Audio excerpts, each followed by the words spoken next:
One of the greatest victories that very few people are covering in the mainstream media has been the basically acknowledgement that woke, strong, independent women who don't need no man uh, isn't enough to carry movies anymore.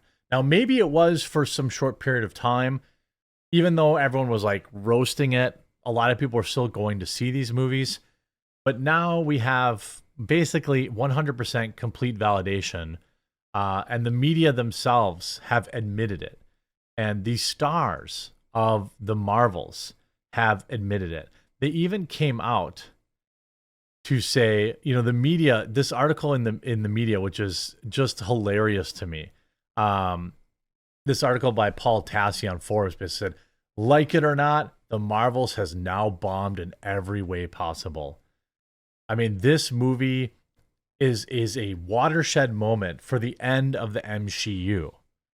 It is over. And I couldn't be happier. I couldn't be more proud of you all for not going out there and just buying, consume product and get excited about next product. By the way, Coffee Brand Coffee has now turned on our Black Friday sale early, so you don't have to worry about getting our deals right on Friday when you're dealing with all the other people that force you to get up at 4 in the morning.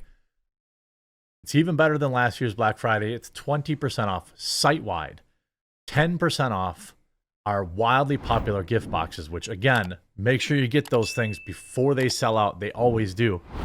And we're offering 60% off the first month of our Roaster's Choice program, our monthly coffee club that delivers you coffees from around the world that are ultra small batch and highly decadent. All the discounts are applied in the checkout.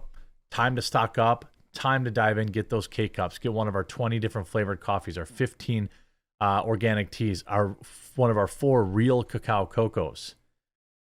20% off site-wide, 10% off the gift boxes. And Coffee Brand Coffee has also committed the fight for free speech, and it's committed a $25,000 advertising budget to Twitter in light of their recent cancellation. We support free speech. Link in the description. I hope that you'll give us a try today. Like it or not, the Marvels has now bombed in every way possible. Justice for the Marvels, I cry as I watch every news story about it torch its performance. I liked the film. I thought it was fun.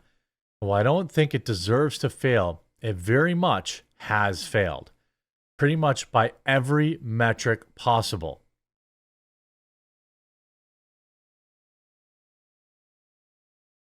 You can blame the strike erasing press tour with charismatic stars. You can blame YouTuber jerks dumping on the film for months ahead of its release. Shout out YouTuber jerks. You can blame superhero fatigue that has also infected DC, but whatever the case is, the end result has been a devastating failure. The Marvels has the lowest MCU domestic opening ever at 46 million. The Marvels has the lowest MCU global opening ever at 110 million. The Marvels has the largest 2-week drop-off of any superhero movie in history, 78%. The Marvels is the 3rd lowest scored MCU movie in series history on Rotten Tomatoes at a 62%. The Marvels got a rare B cinema score, tying with Eternals and Quantumania, the lowest in Marvel history. Marvels is expected to end its theatrical run with 210 million to 240 million in the global box office. Under its $270 million budget, that would be, you guessed it, the lowest total for an MCU movie ever. Let me add to that, by the way. If the movie has a $270 million budget, that means it has to, at minimum, make $540 million just to break even. $540 million just to break even. Check that. I'm wrong again. When you take the budget of a movie, you usually double it to include advertising. So a $270 million budget, let's say they didn't really double it this time because, they had a shorter window to advertise. They only spent $200 million. Let's say they only spent $230 million on advertising. That takes it to a $500 million total nut, which means they'd have to hit $1 billion in the box office. Now, maybe they only spent $100 million on advertising. Let's say they only spent 130. That takes us to $400 million, which means they would need $800 million to break even, and they will make $200 million. This movie is going to lose. Remember, they only get half of what they get, what you see from the box office. So this is a movie that's going to lose $300 million plus. So did it score positively in literally any sense? Other than its 83% audience score puts it a mid-ish range of MCU movie, not at the bottom. It's a far cry from the heavily review-brigaded original Captain Marvel, albeit that movie made $1 billion. It's also the highest growing theatrical release of all time by a black woman. Who cares? Though that does not say, that says more about Hollywood, who they let direct big blockbusters, unfortunately. As for the Marvel's changes to the MCU, it's not clear yet. We're just getting a single MCU movie next year, Deadpool 3. And the MCU Disney Plus series are becoming more, quote, grounded, like the one-off street-level Echo, which should not have Secret Invasion level budget. The same goes for upcoming Daredevil series, and we'll see about Ironheart. It has already been confirmed Brie Larson will return as Captain Marvel, likely for the 2026 Avengers film, though it's unclear if she's meant to be leading the team at that point or one of the few remaining veterans. There's no way Marvel lets Iman Vellani's Miss Marvel go through what they have to start giving her better things to star in.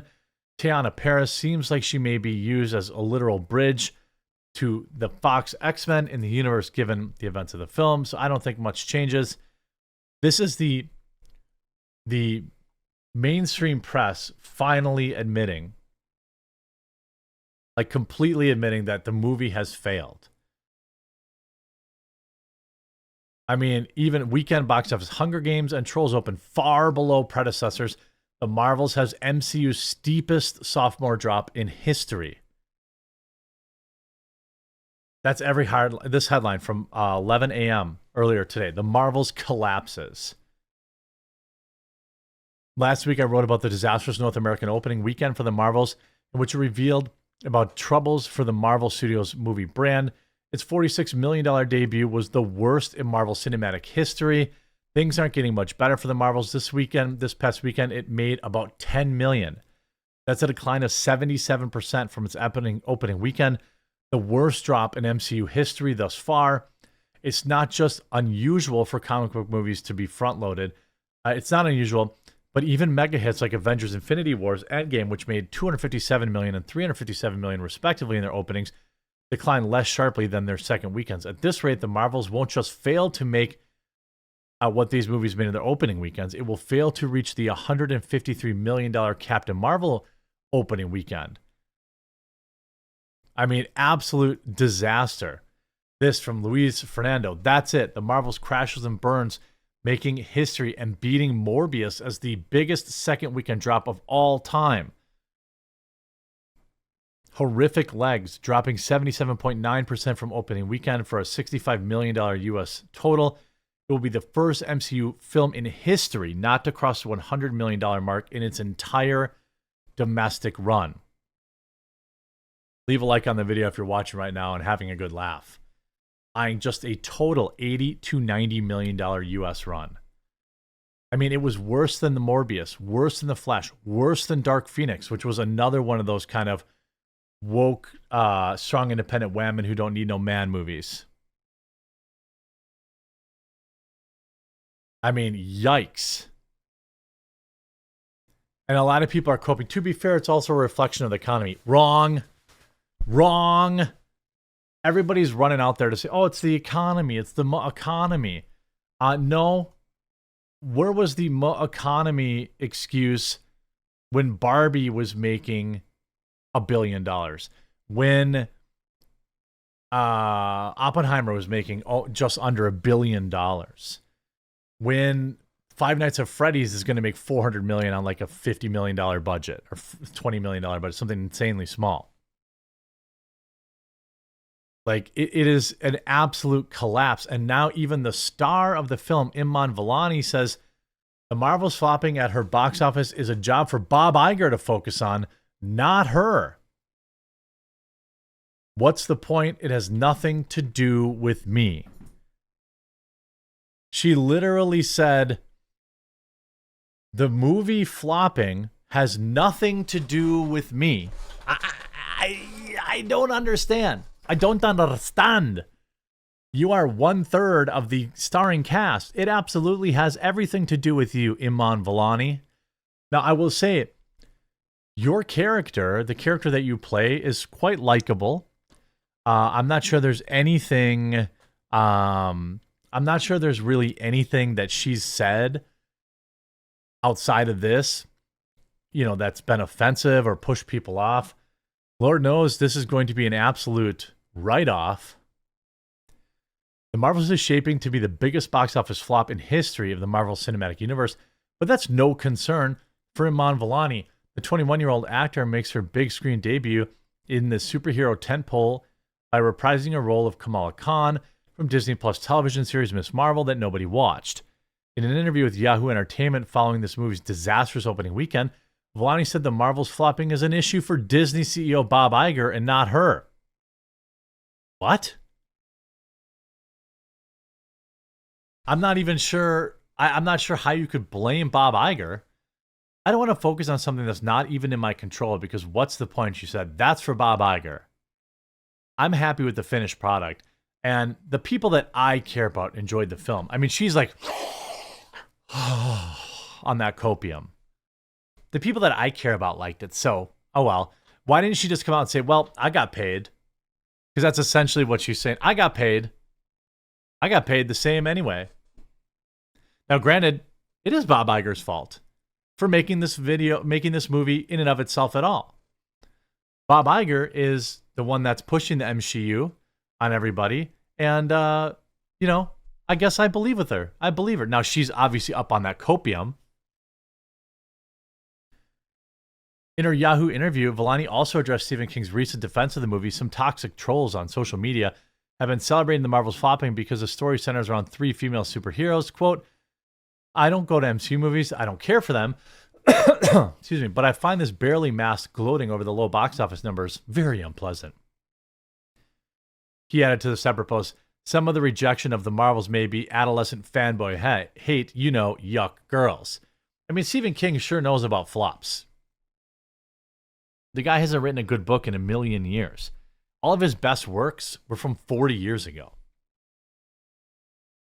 But yeah, ultimately, I'd say that this is Disney's fault, and I'm absolutely here for it. I hope you enjoyed the video. If you did, make sure you leave a like on it. And I look forward to reading your comments on this one.